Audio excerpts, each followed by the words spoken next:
Om Guru Brahma Guru Vishnu Guru Devo Maheswarai Guru Sakshat Para Brahma Tasmai Sri Guruve Namah. Om.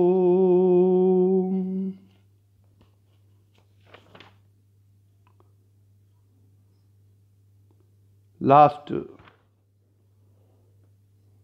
discourses in the 2 days before, we are discussing in the point of idea of moksha. And first of all, in this reference, I bow my heads in the feet of my revered Gurudeva, Sri Devendra Vigyani Maharaj, with praying him all upliftment of spiritual way for this tradition's aspirants.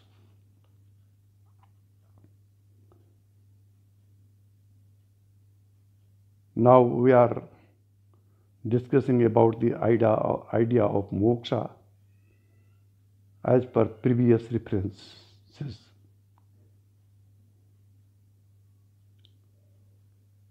We have to see how the cycle of transmigration of soul can be put a stop to.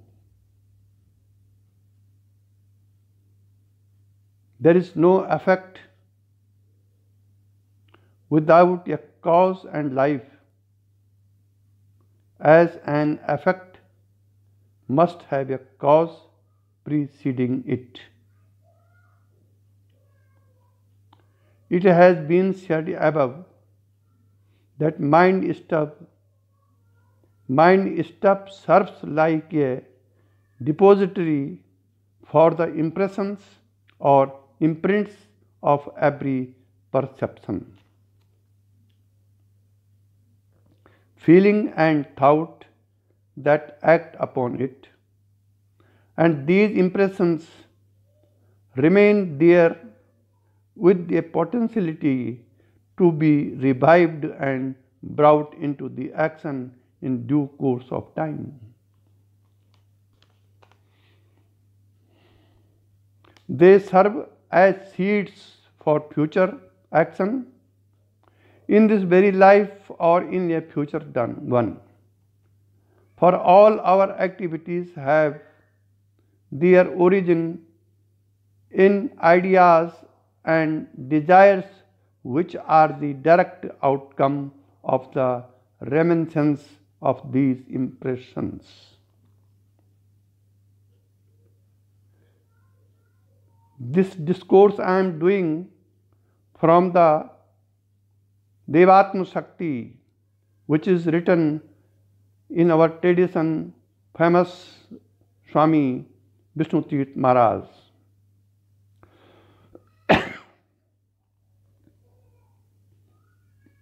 So long formation of new impressions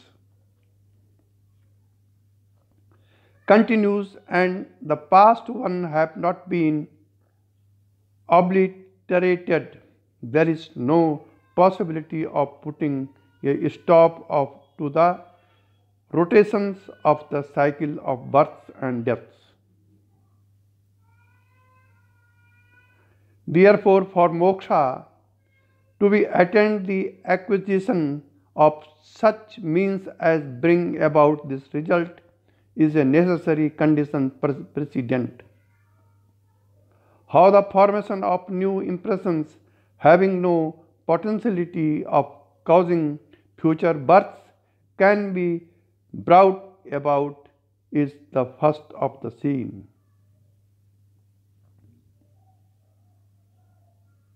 It has already been said that the impressions are left on the mind by the direct perceptions of outer objects, and they are depend by the repetitions of such perceptions or by the working of memory in the shape of remembrance and related interferential thoughts and ideas. Interferential thoughts and ideas. In the case of perceptions, it is the common experiences of all that they are vary in degree of intensity. The higher the degree of intensity, the more effective they are in their potentiality of bearing fruits. For instance, while passing in the street, a man comes across the number of persons and witnesses various incidents, but all of them do not impress the mind equally. On returning home, he can hardly remember most of the faces he has seen or numerous sounds he has heard. But when he meets some acquaintances, the memory retains the impressions as the previous impression has once again been repeated. Or when he looks at some objects, the spatial attraction, that object is deeply impressed. So also if the object is of the repulsive character or one inspiring awe, the degree of the impression varies with the intensity of the attraction, repulsion or fear. The fourth element of the work behind the above named three feelings is that of the consciousness, which serve as a background for them. The more we are conscious of a thing, the more our mind is acted upon by it. Secondly, if the object has some charm or attraction for our mind.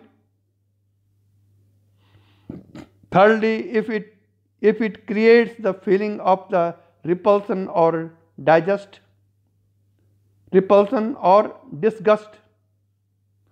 And fourthly, if it inspires fear, the mind grasps the impression with the hold, varying with the intensity of the feeling.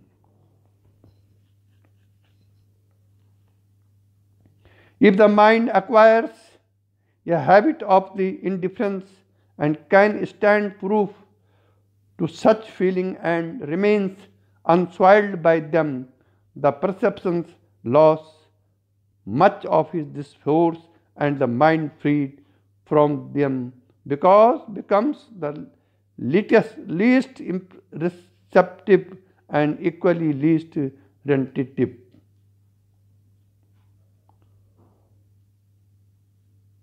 Other feelings of love, anger, etc., which affect the mind are but offshoots of the above aforesaid three. Therefore, the first step is to keep the mind free from all attachments for pleasing objects and aversion for such things that distress the mind and keep it in turmoil. A mind qualified in this respect acquires the stability of calmness, sobriety, and the perfection, and such a person can discharge his duties with the competence and without the prejudice. A physician or the judge, for instance, becomes more fitted for his profession, and a businessman is better equipped for his work. A physician or a surgeon, for instance, is unable to treat the patient efficiently if the latter is an object of his attachment. Similarly, his efficiency is lowered if he does not happen to be on good terms with the patient, or if his mind is upset with some sort of fear.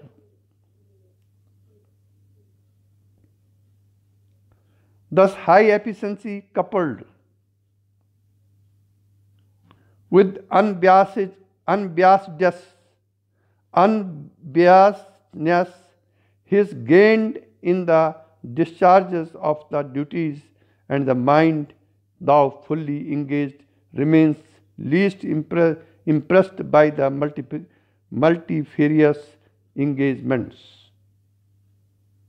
His whole attention is directed to the performance of his engagement, and hence his actions do not react upon him but bring to him a sense of the self-satisfaction.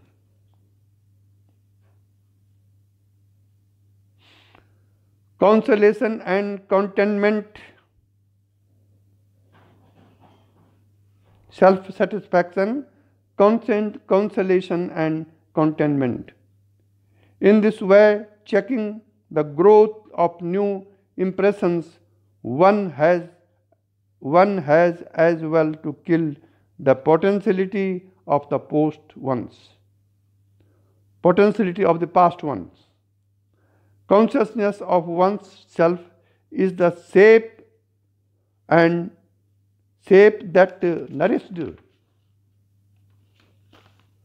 that nourishes the trio of attachment, aversion, and fear, which is necessary for their existence.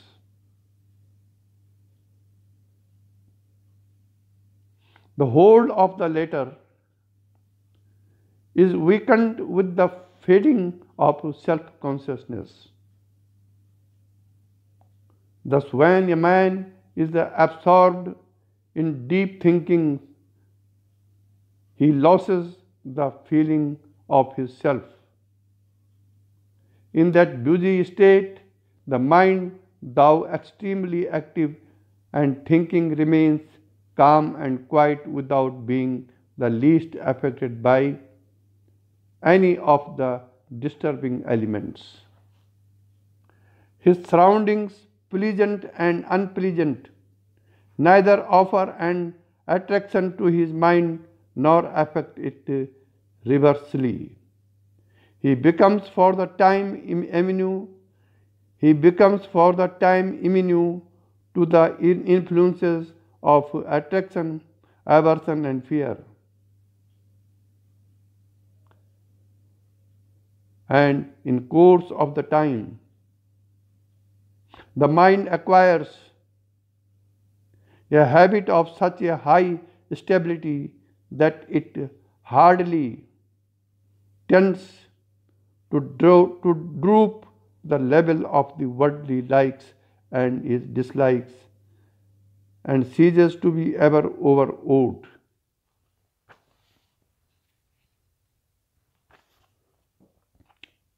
A deep concentration of samadhi has even a more lasting effect.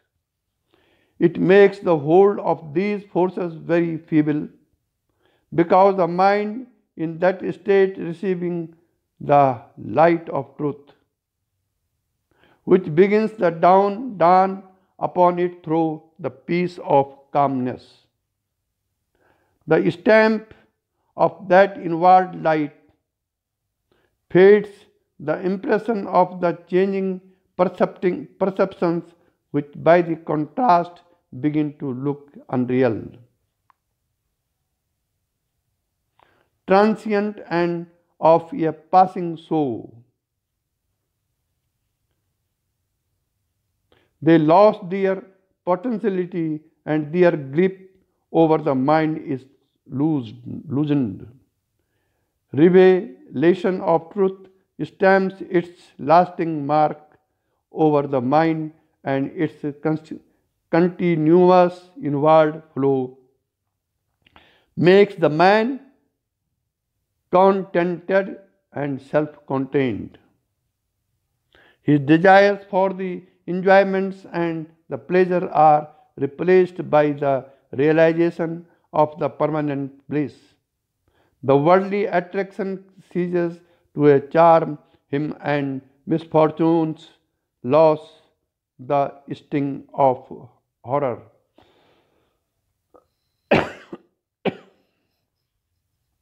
Om.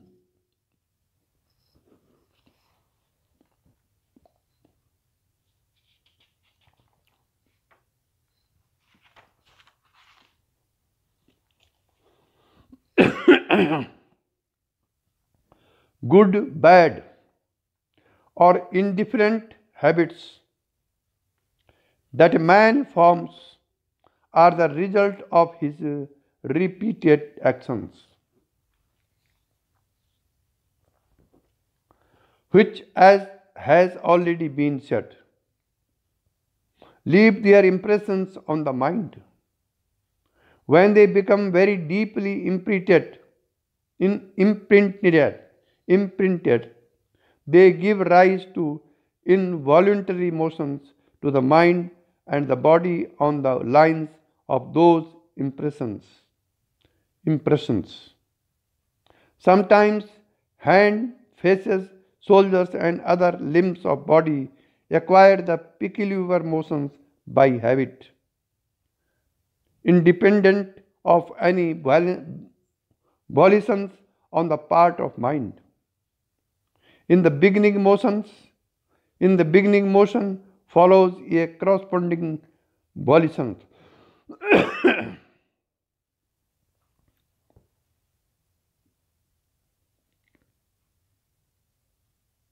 But gradually the limb of questions acquires the habit of that motion without any will. Such habits may not affect the person morally or spiritually, and as such they may be more or less innocent.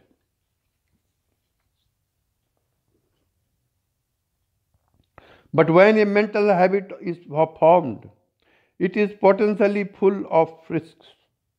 Even a good habit at times proves to be too good.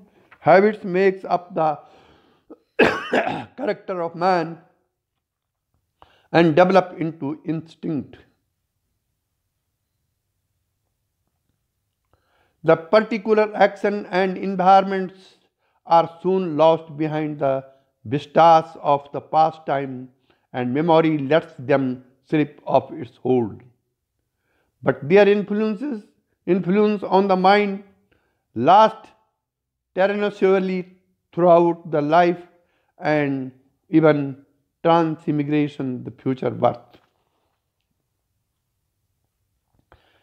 Certain children are by nature shy, polite, modest, truthful, peace-loving, merciful, and possessed of fine character, whereas others are mischievous, cruel, and naughty. Certain part of their character might be due to their training, but mostly it would be appear on examination that they got those characteristics from birth. Family influences having had a little effect on them. Different children of the same parents, brought up within the same surroundings under the similar influences, saw quite opposite tendencies and inclinations.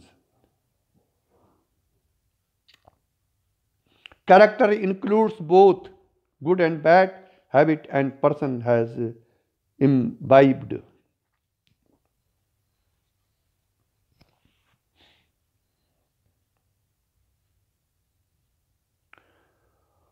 Oh, when once a habit too, when once a habit is formed, it requires a hard struggle to quiet it. one has to undo the whole lot of mischief that has been done on the mind by the long process of repetition. Therefore, we ought to be ever watchful as to how the particular incident impresses us. If our mind are proof against outer influences, we have no fear of contracting any habits. Particular incidents and individual actions do not much count, but it is the animus and the motive that is to be taken care of, as they are responsible for the formation of man's nature.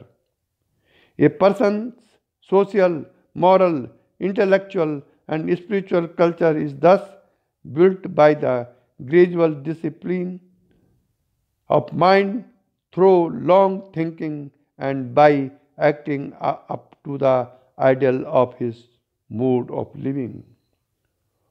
Om.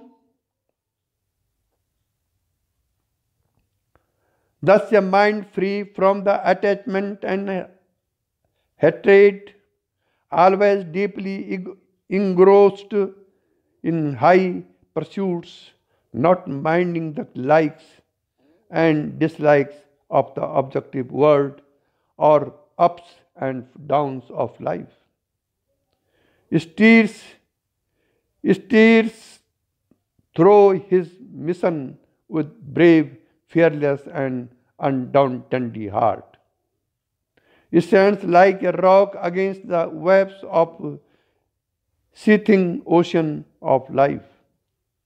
He forms a character firm and bold, not affected by the society he moves in, but molding the latter after his own fashion. He works hard and lives a busy life, working miracles all his life, but himself remaining unaffected like the lotus leaf in water. Such persons are called Jivan Muktas and are free from the worldly bondage even in life, and after death shall be absorbed into the universal spirit, no more to be reborn.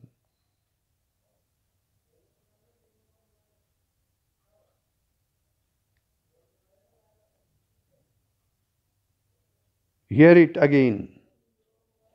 Thus, the mind free from the attachment and hatred, always deeply engrossed in high pursuits, not minding the likes and dislikes of the objective world or ups and downs of life, steers through his mission with brave, fearless, and undoubted heart. He stands like a rock against the waves of the seething ocean of life. He forms of character firm and bold, not affected by the society he moves in, but molding the latter after his own fashion. He works hard and lives a busy life, working miracles all his life, but himself remaining unaffected like a lotus leaf in water. Such persons are called Jivan Muktas and are free from the worldly bondage even in life, and after death shall be absorbed into the universal spirit, no more to be reborn. इसी के साथ आज का प्रवचन समाप्त हुआ। यही दिव्य दृष्टि हमें दीजे भगवान, हो कण कण में निस दिन तुम्हारे ही दर्शन। लखूं नित्य सर्वत्र मूर्ति तुम्हारी, सुनु जड़ जगत से ये कीर्ति तुम्हारी। यही दिव्य दृष्टि हमें दीजे भगवान, हो कण कण में निस दिन तुम्हारे ही दर्शन। तेरी शुभ सत्ता बिना हे प्रभु मंगल मूल, पत्ता तक खिलता नहीं है फूल। रोम रोम में तुम रमे, फिर क्या रहा बिछोह, लेकिन तुम मिलते नहीं, ये कैसा संयोग। ओम असतो मा सद्गमया, तमसो मा ज्योतिर्गमया, मृत्युर्मा अमृतं गमया। ओम शांति शांति शांति। ओम